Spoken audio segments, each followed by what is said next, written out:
اللہ تبارک و تعالیٰ قرآن پاک میں جن باتوں کا ذکر کر رہے ہیں بحیثیت مسلمان چاہیے کہ اس پہ عمل کریں۔ ارشاد خداوندی ہے بسم اللہ الرحمن الرحیم ان اللہ یأمر بالعدل والإحسان وإیتاء ذی القربى وینہی عن الفحشاء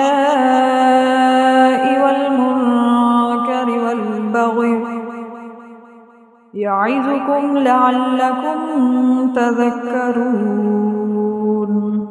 بے شک اللہ حکم دیتا ہے انصاف کا، احسان کا اور رشتہ داروں کو ان کے حقوق دینے کا، اور روکتا ہے بے حیائی سے، بدی سے اور ظلم سے۔ وہ تمہیں نصیحت کرتا ہے تاکہ تم نصیحت قبول کرو۔ اللہ تبارک و تعالی ہمیں عمل کرنے کی توفیق دے، آمین یا رب العالمین۔